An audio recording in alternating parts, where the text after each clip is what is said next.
One finger, tap, tap, tap. Two fingers, cut, cut, cut. Three.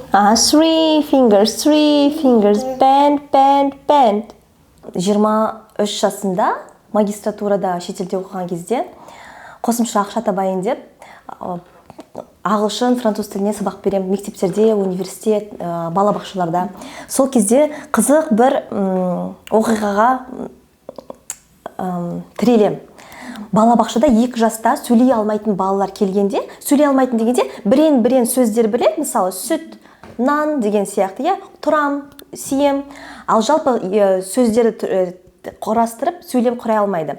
Бірақ 3 жасында сол балалар бір бала емес, 2-3 бала емес, 25 бала топтағы барлығы сондай 4-5 тілде сөйлейді, және де анық сөйлейді. Мысалы, бір қыз бір қыз 4 тілде сөйлейді, қиын тілде, араб тілі, француз тілі, ағылшын және Қытай тілінде. Араб, Қытай тілі өздеріңіз білесіздер, ол барлық елдер мойындайды, ол қиын тілдердің бірі, және ол тілдерде акцентсіз сөйлейді. Мен ол кезде әлі тұрмыс құрмаған, балаларым жоқ, өзім жалғыз баламын отбасыда. Және де қызығам, қалай ол мүмкін? Және бір бала болса ойлайсың, мүмкін тілге деген жаңағы Алла берген сыйы шығар, сол тілді меңгеру оңай шығар бұл балаға. Бірақ барлығы сондай. Сосын тереңдей зерттей беріп оқи берген барыста нені байқаймын? Осылай екен, балалар туғаннан зерттеулер бойынша 6 жасқа дейін кез келген тілді туған тіліндей қабылдайды. Яғни баламен сөйлесең жүйелі түрде, міндетті түрде, жүйелі түрде. Жай барақат, біздің шала қазақтар сияқты, мысалы, орыс тілін, қазақ тілін бір сөйлемде шатастырып, араластырып емес. Яғни бір мысалы тамақ ішкен кезде бір тілде, немесе мысалы, балабақшада қазақ тілі, үйде ағылшын тілі, немесе бір ата-ана тек қана ағылшын тілінде, бір ата-ана тек қана қазақ тілінде болса, балада логика қалыптасады басында. Яғни бұл адаммен мен түске дейін осы тілде сөйлеседі екен, түскеден кейін мысалы анашы басқа тілде сөйлеседі екен деп, ол бірте сол тілде жаңағы жауап бере бастайды. Соны біліп, сосын ойладым, бұйырса енді балаларым болғанда, тұрмыс құрғаннан кейін соны көрейін өзімнің балаларыма қолданып деп. Сөйтіп, шетелден оралғаннан кейін тұрмыс құрдым жолдасыммен.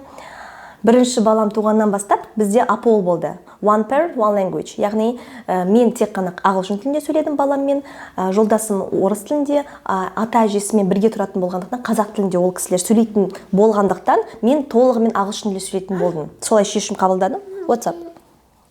You want to read other one? What do you want to read? No? What do you want to read? Ана тілін міндетті түрде біз білуіміз керек. Сондықтан ата-әжесімен бірге тұратын болғандықтан мен ойладым, ендеше қазақ тілі бәсеңдеп қалмайды. Мен ағылшын тілінде сөйлейін, ата-әжесі қазақ тілінде, жолдасым орыс тілінде сөйлесін, 3 тілді бірге меңгеріп кетеміз деп. Далаға шығасың ба? Шығасың ба? Жарайды, кеттік, кетеміз ба далаға? Кеттік. Далаға шығамыз ба? Go. Жүреді. Жарайды, кеттік. Міне go депті. Жарайды, кеттік деп мен қазақша қайталай айта берем. Себебі, көрдіңіз, оған go желілерек болып тұр. Мен кеттік деп қайталай берем, сосын ол білет ол сөзді. Негізі ол білет ол сөзді. Оған тек қана осы сөздің қайлылар болып тұр. Бірақ ол өсе келе, мысалы, ата-әжесі go деген сөз түсінбейтінін біліп, оған кеттік деп жауап береді. Ол жаңағы көптеген тіпті Шах-Кариммен тәжірибеден көрген нәрсе. Себебі Шах-Карим басында, мысалы, сүт демейді, милк дейді, ана жерге барайықшы, мына жер кішкене. Кеттік анда, отыра ғой. Жүре ғой жерді. Сүт демейді, милк деп айтатын. Бірақ сосын түсінді ол, ата-әжесі түсінбейтінін. Сондықтан оларға сүт деп айта бастады. Сол сияқты ғой. Ол бірақ түсініп тұр ғой, мен орыс тілін, қазақ тілін, ағылшын тілін бәрін түсініп тұрғанымда. Сондықтан өзіне ыңғайлы түрде жауап береді. Қанша уақыт бөлген дұрыс ата-анаға? Кітап оқуға ма? Кітап оқуға. Менің ойымша, андай бір 30 минут, түске дейін 30 минут, түстен кейін көбірек уақыт деген жоқ. Қанша уақытыңыз болады? Сонша уақыт бөлу керек. Ең кем дегенде бір 5 минут болса да жеткілікті. Ең бастысы бұл тұрақтылық. тұрақтылық. Баланы жаңағы кітапқа қызығушылығын таныту. Қалай танытамыз? Кітаптарды көбірек сатып алыңыздар. Баланы кітаппен қоршаңыздар. Мүмкіндік болса жаңағы осында кітап сөрелерін тек қана баланың бөлмесінде ғана емес, басқа бөлмелерде қойыңыз. Менде Қытайда бір қызық жағдай болған. Мен өзім анда кішкене эстетиканы жақсы көремін да, сондықтан барлық бөлмеде мында кітап сөресін қоймаймын. Ал бірақ негізі олар әртүрлі түсті ғой. Бірақ негізі сіздер оған қатты мән бермесеңіздер, мен кеңес беремін. Міне тіпті осындай қараңызшы. Осындай кішкентай сөре сияқты алып қойсаңыздар, бұл қымбат емес, 3-4 мың теңге ме сондай тұрады. Осылай кітаптарды қойып қойсаңыздар, ас бөлмесінде бір осындай, ұйықтайтын бөлмеде біреу, тіпті анау аяқ киім ауыстыратын жақта тұрады ғой қытайлардың баласында. Сенесіздер ме? Мен таң қалған, сосын сұрадым, неге мынау аяқ киім ауыстыратын жерде осындай кітаптар тұр? Оларда мындай емес, мындай тұр ғой барлық жерде. Анау бөлмелерінде тіпті ана төбеге дейін кітаптар айтады. Себебі баланы немен қоршасаң, соған қызығушылығы болады деді. Сөйтіп мен де соған қызықтым, соны қайталадым. Мінеки тіпті басқа бөлмелерде қоймасам да, осылай қойған өзінде балаларым таңертең мысалы 6-да тұрады да кітап оқиды, мені оятпайды, өздері кітап оқып отыра береді.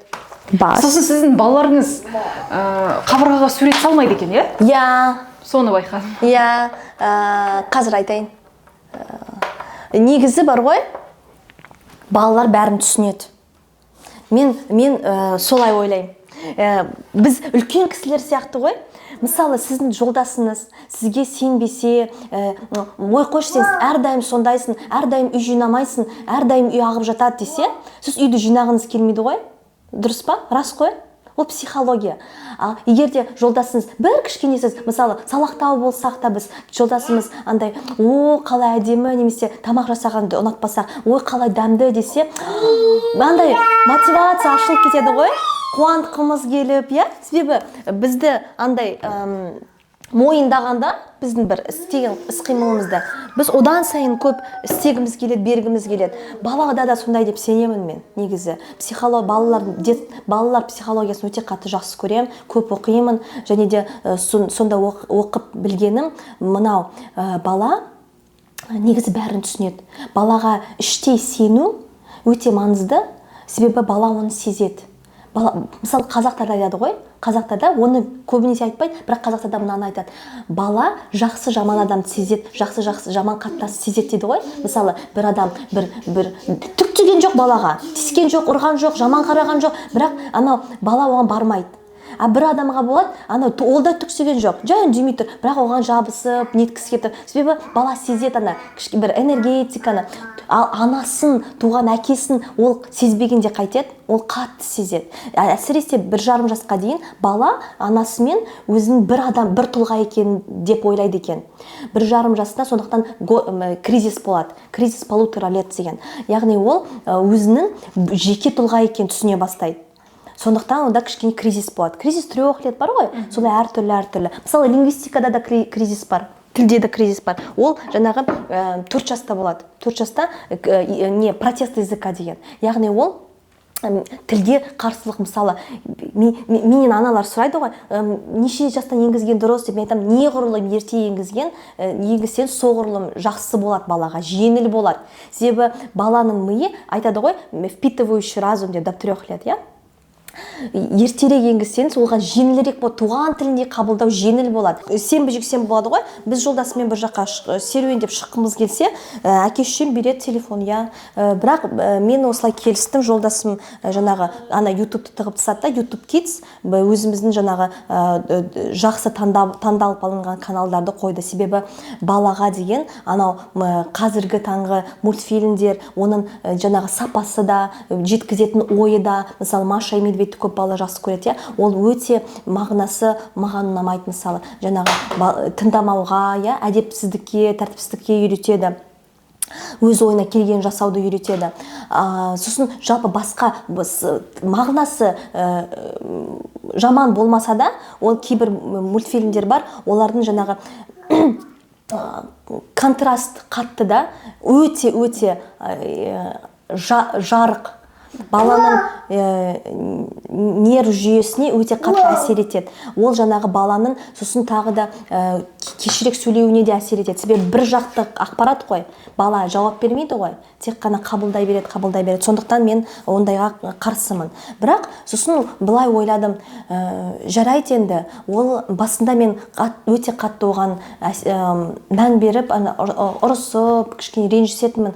Неге көрсетесіздер, неге тәтті бересіздер деп. Сосын ойладым, жақсы, ол ата-әжесімен оның қарым-қатынасы, жеке қарым-қатынасы. Бұл баланың менімен қарым-қатынасы. Ата-әжесі қалай қойғысы келеді қарым-қатынасы, солай қоя берсін. Бір-екі күннен іштен етпейді. Ол да ертең Алла жаса өскесін есте сақтап отырады ғой. Мәке, ата-әже маған әрдайым киндер әперетін күнде деп, немесе маған мультфильм көрсететін деп. Ол да өзінің бір несі бар ғой, бірақ оған әрине көз жұма салып, таңнан кешке дейін күнде беріп, менің ойымша ол дұрыс емес. Негізі ол систем, ол жүйе ең оңай. Бір кісі тұла бойы толығымен бір тілмен ассоциация болған. Тіл негізі ассоциация ғой. Мысалы, біз дүкенге барғанда бір орыс үлкен кісі әже болса, мысалы сатушы, біз оған қазақ тілінде жауап сөйлемейміз ғой, автоматты түрде, басымызды аудармай автоматты түрде орысша сөйлеп кетеміз. Можно булку хлеба деп. Сол сияқты балаларда да солай қалыптасады, бірақ балаларда жеңілірек. Себебі олардың тұла бойы табиғи берілген ол қасиет.